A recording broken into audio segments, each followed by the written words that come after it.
How did a flower no bigger than your palm reshape an entire country?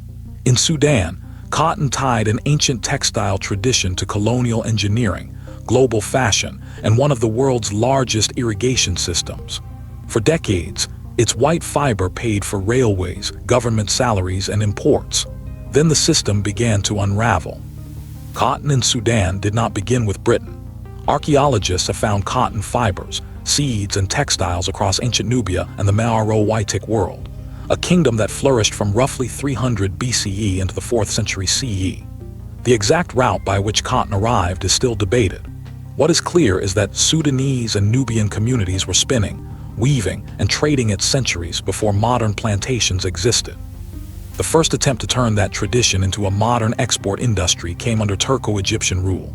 In the 1860s, administrators promoted commercial cotton along the Nile, but poor transport, unstable administration, labor constraints, and limited irrigation made the venture fail. The idea survived. If water and logistics could be controlled, Sudan might supply the expanding textile mills of Europe. After the Anglo-Egyptian conquest, British officials and the Sudan plantations syndicate tested Egyptian-type long-staple cotton near the Blue Nile. Pump schemes proved the crop could work. The ambition quickly grew larger. Use gravity, not pumps, to turn the triangular plain between the Blue and White Niles, the Gezira, into a vast export machine. Key was Senenar Dam, completed in 1925. Water from the Blue Nile flowed through a hierarchy of main canals, smaller canals, and field ditches. Rail lines moved cotton to ginneries, then northeast to Port Sudan and onward to overseas mills. With the later Monogil extension, the Gezira system reached about 2 million feddans, roughly 900,000 hectares, under one coordinated irrigation network. The scheme was not a single plantation.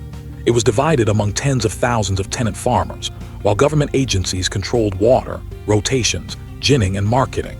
Sudan became known for fine, long-staple cotton, fibers valued for smooth, strong yarn. In the 1970s, Gezira produced about 60% of Sudan's cotton. In 1979, the scheme generated 47% of national export earnings, largely from cotton. At its late 1960s and early 1970s peak, Sudan harvested more than 1,480,000 bales in several seasons. Today, the scale is dramatically smaller. USDA's 2025-26 estimate is 150,000 bales from 70,000 hectares, with a yield of 467 kilograms per hectare. That places Sudan around 33rd globally, about 13% of world production. The comparison is stark. In the same season, India is estimated at 23.5 million bales, Brazil at 18.75 million, the United States at 13.9 million, and Egypt at 260,000. Brazil's yield is more than 4 times Sudan's. Scale, mechanization, finance, research, and reliable export logistics have redrawn the cotton map. Sudan's decline has no single cause. Canals and machinery aged, maintenance weakened, policies shifted, farmers moved toward other crops, and domestic mills lost capacity. Price volatility and global competition squeezed returns. The recent numbers show the shock clearly. Production rose to 770,000 bales in 2021-22, then fell to 270,000 the next season, and 150,000 by 2024-25. War since April 2023 has damaged infrastructure, displaced people, disrupted finance, and fractured trade across Sudan. Agriculture also faces hotter conditions, irregular rainfall, pests, and the high cost of inputs.